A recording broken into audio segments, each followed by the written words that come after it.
My name is Anna. I'm 36 years old. My fiancé announced, "My family issues are none of your business. Don't ask again."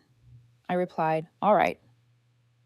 After that, I stopped involving him in any part of my life that required trust, when he suddenly realized everyone else knew something he didn't. What happened next caught him completely off guard. I've been engaged for about 8 months now. We'd been dating for 2 years before I proposed, and honestly, things were good. Not perfect, but good enough that I thought we were building towards something solid. He was independent, driven, and had this way of making me laugh, even on my worst days. But there was always this wall when it came to his family. From early on, I noticed he never really talked about them. His parents, his siblings. It was like they existed in some parallel universe he refused to let me into. At first, I didn't push. Everyone has complicated family dynamics, right? But as we got more serious, it started feeling strange. I'd met them exactly twice in 2 years. Both times were brief, awkward dinners where everyone smiled too much and said too little. About 3 months ago, I tried to address it. We were sitting in the living room on a Sunday afternoon, and I'd just gotten off the phone with my own mom, who was asking about wedding plans and whether his family would be involved in any of the planning. "Hey," I said, putting my phone down.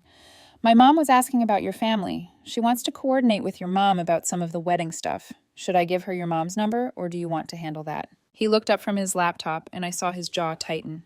"I'll handle it." "Okay, cool," I said. "I was also thinking maybe we could all have dinner together soon. Both families. It might be nice before things get hectic with planning." "That's not necessary," he said flatly. "I mean, it's not necessary," I pressed gently, "but it could be nice. They're going to be family too. It'd be good for everyone to get to know each other." He closed his laptop with a snap. "Can we not do this right now?" "Do what? I'm just trying to—" "My family issues are none of your business," he cut me off. "Don't ask again." The words hit me like cold water. Not the message itself, but the tone. Sharp, final, like a door slamming in my face. I sat there for a moment, processing. "All right," I said quietly. He went back to his laptop like nothing had happened. But something had shifted in me. If his family was none of my business, then fine. But trust is a two-way street, and he'd just put up a roadblock I couldn't ignore. That conversation changed how I operated. Not dramatically, not all at once, but gradually. I started keeping certain things to myself, not out of spite, out of self-preservation. If he wanted walls, I'd respect them, but I wasn't going to keep tearing down my own while he reinforced his. Update 1. The first thing I stopped sharing was financial stuff. We weren't married yet, so our finances were still separate, but we talked about combining them after the wedding. I'd been transparent about everything, my savings, my investments, my plans. He knew I had a decent amount put away and that I'd been planning to use some of it for a down payment on a house after we got married. What he didn't know was that I'd been in talks with a financial advisor about restructuring some investments. I was setting up a trust, actually, something my dad had suggested years ago that I'd finally gotten around to doing. It wasn't about hiding money from him. It was about protecting assets I'd built before we met. But I didn't mention it. He also didn't know that I'd started consulting with a lawyer about a prenup. After that conversation about his family, something in my gut told me to be careful. I wasn't trying to be cold, just realistic. If he couldn't be open with me about his family, what else might he be holding back? The prenup conversation was necessary anyway. I had investments and property from before we met, but I'd been putting it off because I didn't want to upset him. Now, I just scheduled the meeting and didn't bring it up. Around the same time, my best friend asked me to be a partner in a business venture he was starting. Nothing huge, but it had potential. It would require some capital and time. Normally, this is exactly the kind of thing I'd discuss with my fiancé. Instead, I just told my friend I'd think about it and ran the numbers myself. 2 weeks after his family comment, my mom called asking about Thanksgiving plans. She wanted to know if his family would be joining us. "I don't think so," I said. "He's got his own thing going on with them." "Oh," my mom said, sounding disappointed. "Well, maybe we can all do something together for Christmas." "Maybe," I said, non-committal. I wasn't going to force it. When my fiancé asked me later what my family was doing for Thanksgiving, I said, "The usual big dinner at my parents' house." "Are we going?" he asked. "I am," I said. "You're welcome to come if you want." He frowned. "If I want, we're engaged." "Of course you're coming," I said evenly. I just didn't want to assume, since family stuff can be complicated. He caught the edge in my tone but didn't push it. What time should we leave? Thanksgiving came and went. It was fine, but I noticed my family asking him polite questions about his own family, and he gave vague, minimal answers. My mom gave me a look across the table that said everything. Update 2. December rolled around, and wedding planning started getting serious. We had a venue booked for the following summer, and deposits were due. My mom and sister were heavily involved, asking questions, offering help, trying to coordinate things. Every time they asked about his family's involvement, I'd just shrug and say, "He's handling that side of things." But he wasn't handling it. I could tell from this way he'd tense up whenever wedding stuff came up. His mom had sent exactly one text asking about the date and nothing since. No calls, no offers to help, no excitement. It was bizarre. One evening in mid-December, we were going over the guest list. I had my family's side done. About 70 people, all accounted for. I asked him how many people his family wanted to invite. "I'm not sure yet," he said, not looking up from his phone. "Well, we need to give the venue a rough count by next week," I said. "Can you check with them?" "I'll handle it," he snapped. "I'm not saying you won't," I replied calmly. "I'm just saying we have a deadline." He put his phone down and glared at me. "Why are you being like this?" "Like what?" "Distant, cold, you've been weird for weeks." I almost laughed. "I've been weird? You told me your family was none of my business. I'm just respecting that boundary." "That's not what I meant," he said, but his voice had lost its edge. "Then what did you mean?" I asked. "Because I heard you pretty clearly." He didn't answer. He just picked up his phone again and left the room. That same week, my friend confirmed he wanted me as a business partner. I agreed and signed the paperwork without mentioning it to my fiancé. It wasn't his business, right? That's what he'd taught me. I also finalized the prenup draft with my lawyer. It was fair, straightforward. Anything either of us brought into the marriage stayed ours. Anything we built together would be split. I scheduled a meeting to present it to him after the holidays. I wasn't looking forward to it, but it needed to happen. Christmas came, and my family did their big celebration on the 23rd. His family did something on Christmas Eve, and for the first time, he invited me. "Are you sure?" I asked when he mentioned it. "Yes, I'm sure," he said, irritated. "Why wouldn't I be? I'm just asking," I said. The dinner was uncomfortable. His parents were stiff. His brother barely spoke, and his sister kept shooting him looks I couldn't decode.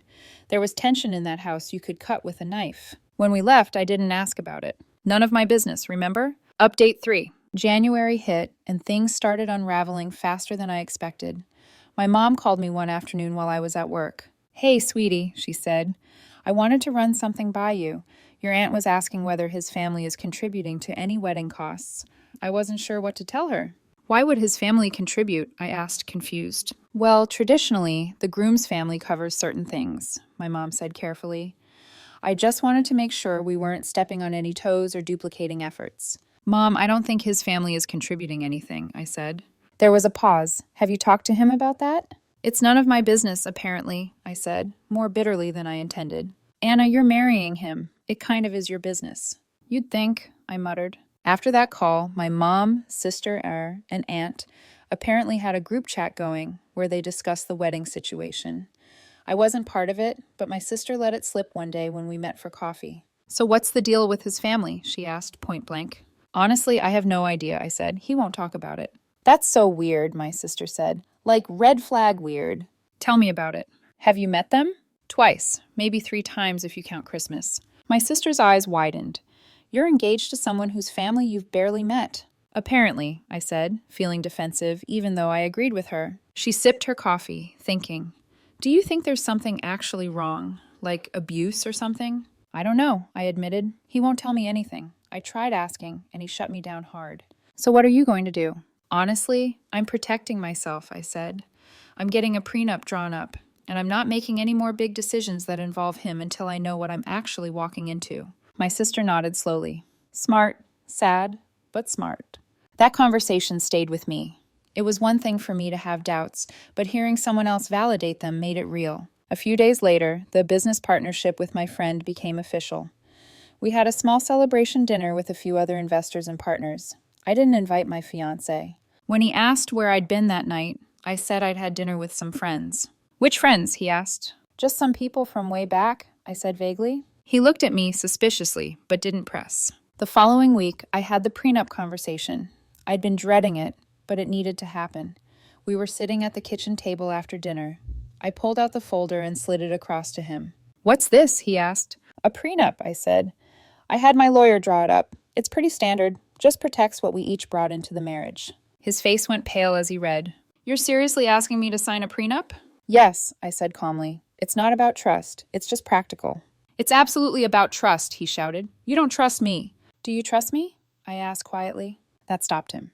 What? Do you trust me? I repeated. Because you won't let me into huge parts of your life, your family, your past. You've locked me out of all of it. So yeah, I'm being practical, because I don't know what I don't know. He stared at the folder like it might bite him. I can't believe you're doing this. Read it, I said. Take it to your own lawyer if you want, but I'm not getting married without one. He grabbed the folder and stormed off to the bedroom. I heard the door slam. Update 4. He didn't speak to me for 2 days. Just ice-cold silence and sleeping on the couch. On the 3rd day, he came to me with the prenup, unsigned. I'm not signing this, he said. Then we're not getting married, I replied. His eyes filled with tears. You'd really throw away 2 years over a piece of paper? You threw away my trust when you shut me out, I said. This is just me protecting what's left. I haven't shut you out, he protested weakly. Your family issues are none of my business, I quoted back to him. Your words. So fine. They're not my business, but my assets aren't yours either until you decide I'm worth trusting. He wiped his eyes angrily. You're being cruel. I'm being realistic, I corrected. You want partnership without transparency. That's not how this works. He left the apartment and didn't come back that night. I found out later he went to his parents' house. The next morning, my sister called me. Hey, so this is weird, she said. But I ran into someone yesterday who knows his family. My stomach dropped. Okay. They told me something. I don't know if it's true, but... She hesitated. Just tell me, I said. Apparently, his family is in serious financial trouble, like bankruptcy-level trouble. They lost their business a few years ago and haven't recovered. Everything clicked into place. The avoidance, the secrecy, the tension at Christmas. Are you sure? I asked. That's what I was told, my sister said. And there's more. Apparently, they've been asking him for money, a lot of money. I felt sick. How much? I don't know exact numbers, but enough that it's causing problems. After that call, I did something I'm not proud of. I checked our shared credit card statement, the one we use for joint expenses. There were cash withdrawals I didn't recognize. Thousands of dollars over the past 6 months, always in round numbers. 500 here, 1,000 there. I called the credit card company and got detailed statements. The pattern was clear. He'd been withdrawing cash regularly and never mentioned it. Update 5. When he came back to the apartment 2 days later, I had the statements printed out on the kitchen table. He walked in, saw them, and froze. Sit down, I said. He sat, eyes on the papers. How much have you given them? I asked. I don't know what you're talking about, he said, but his voice shook. Don't, I said firmly. Just don't. I know about your family's financial situation. I know you've been sending them money. How much? He stared at the table. About $20,000 over the last year. I felt like I'd been punched. $20,000? From our joint account? It was my money too, he said defensively. It was our money, I shot back. For our life together. For the wedding. For our future. They were going to lose their house, he whispered. So you lied to me for a year, I said. You hid this from me while we were planning a wedding, while I was trusting you with my life. I didn't know how to tell you, he said, tears streaming now. I was embarrassed, ashamed. So instead you shut me out and made me feel crazy for asking questions. He didn't answer. The prenup makes sense now, I said. You need access to my money because yours is going to prop up your family. That's not fair, he cried. What's not fair is lying to your fiancé for a year, I said. What's not fair is making me the bad guy for wanting transparency. I stood up. I need time to think. You should stay somewhere else for a few days. Please, he begged. We can work through this. I don't know if we can, I said honestly. I don't know if I even know who you are anymore. He packed a bag and left. As soon as he was gone, I called my lawyer. Final update. It's been 6 weeks since that conversation. The engagement is off. I told him 3 weeks ago that I couldn't marry someone who'd hidden something that massive from me. He tried to apologize, offered to pay back the money, promised he'd cut off his family financially, but the trust was gone. Ending it was one of the hardest things I've ever done. Despite everything, I did love him, but I couldn't build a life with someone who saw me as a solution to his problems rather than a partner. He moved out completely 2 weeks ago. I kept the apartment since it was mine before we met. He took his things and left without much drama, which I appreciated. I found out through mutual friends that his family situation is worse than I thought. They're facing foreclosure, and his dad's business debts are astronomical. He's apparently back living with them, trying to help them sort through bankruptcy proceedings. Part of me feels bad for him. I do. That's an impossible situation. But he chose to handle it by lying to me, by shutting me out, by using money that was meant for our shared future. That's not how you treat someone you're building a life with. My family has been incredibly supportive. My mom, who liked him despite everything, said something that stuck with me. You can't save someone who won't be honest with you about what they're drowning in. The business partnership with my friend is going well.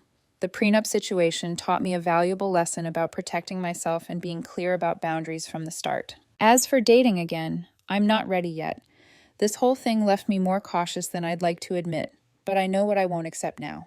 Walls, secrets, one-sided trust. He texted me last week. I'm sorry for everything. You deserved better. I didn't respond. Some apologies are true, but still too late. Edit 1. People keep asking if I ever confronted his family directly. I didn't. Once I knew the truth, there was no point.